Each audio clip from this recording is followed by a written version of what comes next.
So I'm currently 20 years old, and I believe these are the three key skills that I developed in my teenage years that allowed me to become a young, ambitious, confident man. So starting off with skill number one is the skill of resilience. So there are a few ways you can build up this resilience skill, but for me personally, it was skateboarding. All I used to do was skateboard. From around the age of 13 to 17, pushing 18, all I used to do was skateboard. And I look back at my skateboarding years, and these were like some of the most developmental periods of my life, which I didn't even know. Like, I didn't realize how much of an impact it would have on me to this day.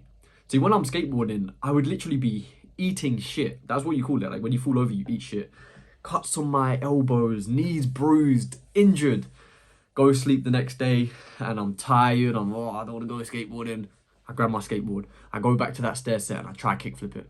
Me and my boys would literally spend hours filming one trick in one place, trying to get the video for the gram.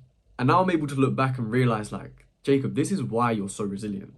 I didn't get my resilience in the boxing gym. I didn't get my resilience in the gym. I got my resilience from skateboarding. And if you're 12, 13, 14 years old and you don't know what to do, you don't want to do boxing, you don't want to fight, do skateboarding, bro.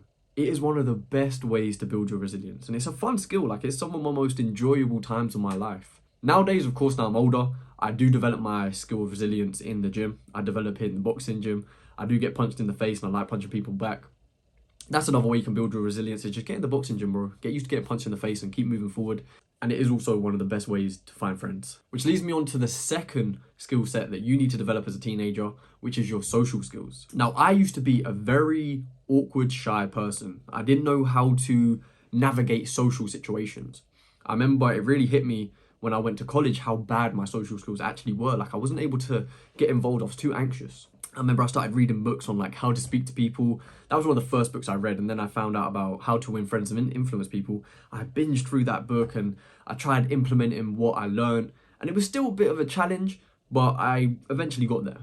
But one of the best ways that allowed me to improve my social skills was just getting used to talking to strangers. See, what I would do is I would go to the park, I'd go on a walk, I'd feed the squirrels, and whenever I saw like an old lady walk past, or I saw a mother in a pram go past, I'd just be like, hey, how you doing? Good morning.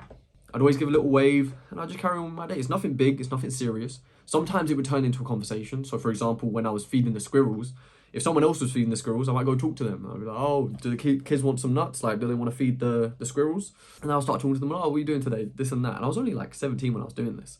And it really helped me develop my social skills. And another great way to make friends and develop your social skills is start making friends in the gym. And the best way to make friends in the gym is starting the conversation off with a compliment.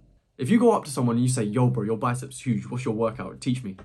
Bruv, like, ugh. Men love giving advice, yeah? So if you go up to a guy who's got big bicep, big tricep, you're like, yo, what's your arm workout? Like, teach me. Bro, you've already made a new friend. Whenever you see them next, just dap them up. Be like, yo, what are you training today? Nice to meet you. Some of my best mates now are the ones I met in the gym and did this exact thing with. But to do this, you must also develop skill number 3, which is getting out of your comfort zone. You need to start putting yourself in positions where you can lose and get rejected. Because if you don't do this, you're always going to be in this zone of comfort and you're never going to reach your fullest potential. See, I remember when I first started learning about game and approaching women and understanding how to actually talk to females and attract them, I would always have like a girl in my class that I had a crush on, but I was too scared to approach. And I remember one time I was in college and there was this girl who I found really attractive.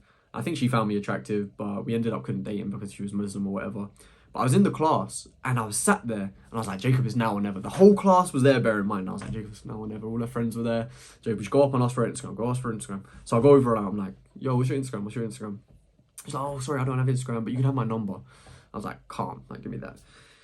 I did it in front of all of her friends, and her friend was like, why do you want her snap? I was like, oh, just, share music. I should have been more upfront in retrospect, but it is what it is. I got the number, and we started talking, found out we couldn't date because she was Muslim. But at least I found that out. You know, at least I found that out instead of going, man, what if I ask for a number? And also, like, when you don't take those risks you want to take, it eats you up from the inside out. So it's better to get rejected than not get rejected at all. Because the sooner you start taking losses and the sooner you start getting rejected, the quicker you will grow. And it's scary, don't get me wrong, but it's worth it in the end. So start taking risks. Start talking to the girls you want. Start getting their numbers. Start that business you've been wanting to start for a while. Start that drop shipping business you've been meaning to start for a year, but you never have because you're scared of failure. Because at the end of the day, bro, what you don't realize if you don't do something because of the fear of failure, you're failing. But if you do something and actually try, but it doesn't succeed, that's not failure, that's a lesson.